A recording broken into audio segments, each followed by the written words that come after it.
नौकरी, मजबूरी या शौक, सीधी सादी सी रोली की शादी सिड से तय होती है। शादी के बाद तुम नौकरी करना चाहोगी?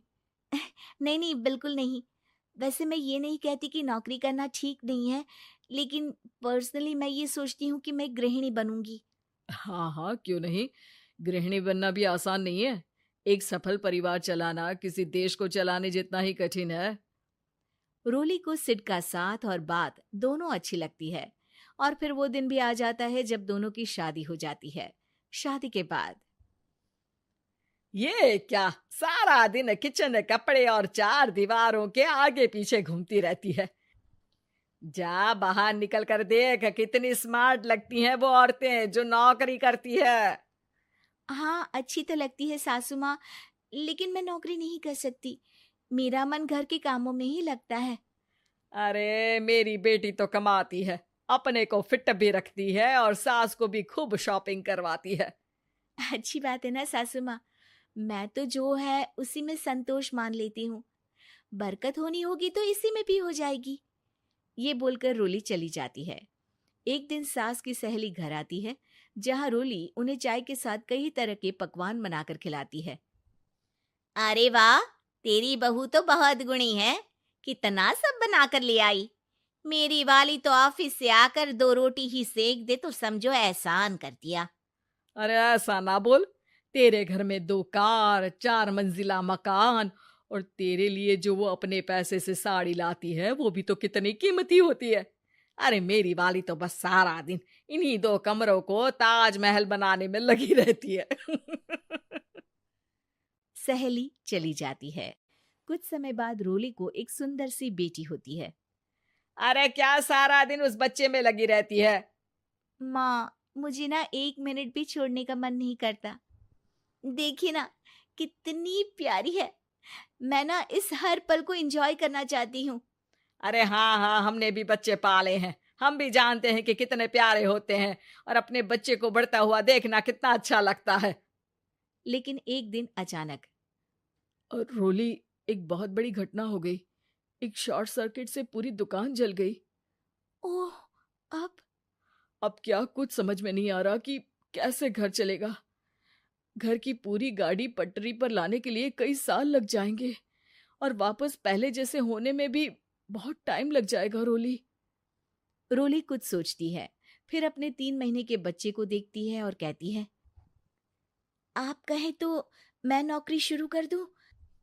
माँ मुन्नी को देख लेगी, फिर शाम को तो मैं घर आ ही जाऊंगी। सिड कुछ कहता उससे पहले ही उसकी सास वहां आ जाती है।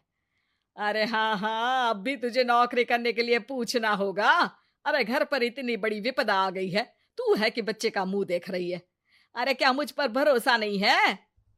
अरे नहीं नहीं माँ जी, ऐसा क्यों बोल रही हैं आप? फिर क्या था, सिड से पूछकर 3 महीने की बच्ची को रोली सास के पास छोड़कर चली जाती है। शाम को ऑफिस से आने पर अरे सारा दिन इसने तो चैन नहीं लेने दिया, बस गोदी में ले लेकर घूमती रही। हाथ दर्द हो रहा है। बहू को बहुत गिल्ट फील होता है, लेकिन जब वो घर की हालत देखती है तो चुप रह जाती है। ऑफिस में सहेली कहती है, अरे रोली, तेरी तो बच्ची छोटी है ना, कैसे मैनेज करती है? कैसे मतलब? घर पर रहती है वो अपनी दादी के साथ। ओ यार, कितनी अच्छी है तेरी सास। मेरी सास को जब पता चला कि मैं नौकरी ज्वाइन करने की सोच रही हूँ, वो तो सीधे अमेरिका चली गई मेरी ननद के पास। अच्छा, फिर तू कैसे मैनेज करती है? अरे मैंने तो फुल टाइम मेड रख ली है। ओहो, वो तो बड़ी महंगी होगी ना? हाँ यार, लेकिन कमाई भी तो हो रही है ना। यार, मैं तो कभी अपना बच्चा इनके मम्मी पापा के पास ना छोड़ू। प्यार दुलार में खराब कर देते हैं ये दादा दादी बच्चे को। नहीं नहीं, मुझे अपनी सास पर पूरा विश्वास है। जो मेरे पति को इतनी अच्छी शिक्षा के साथ बड़ा कर सकती हैं, वो मेरी बच्ची को कभी नहीं बिगाड़ेगी। खैर, रोली की इस सोच से उलट पड़ोसियों के बीच हाथ में बच्ची पकड़े रोली की सास कहती है, अरे क्या बताऊं, सारा दिन बहू बाहर रहती है। पहले अपने बच्चे पालो, फिर बच्चों के बच्चे। अरे अपना जीवन तो कुछ रहा ही नहीं। अरे नहाने भी जाती हूं ना तो इसे साथ रखती हूँ, कल को कहीं गिर गई या चोट लग गई तो बहू तो हमारी खाल उखाड़ लेगी ना। अरे ऐसा भी क्या डरना बहू से, नौकरी थोड़ी की है उसकी। अब क्या बताऊं, पढ़ी लिखी लड़कियां हैं आजकल की। चलो चलती हूँ, सब्जी बनाने का वक्त हो गया है। बच्चे आएंगे तो खाना तो बना मिले। सास ये बोलकर वहां से चली जाती है कि तभी रोली ऑफिस से घर पहुंचती है। बाहर पड़ोसियों को देखकर, नमस्ते आंटी जी, कैसी हैं आप? अरे बहुत अच्छी हूँ, लेकिन तेरी किस्मत तो सबसे अच्छी है। क्या सास पाई है, मोती दान किए होंगे तूने। तेरा बच्चा भी देखती है, खाना भी बनाती है। बेचारी बहुत काम करती है तेरी सास। हाँ आंटी, सही बोल रही हैं आप।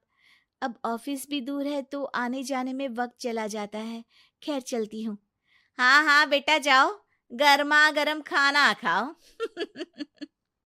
रोली घर आती है, जहां सास एक बार फिर छोटी सी मुन्नी की शरारतें गिनाने में लग जाती है।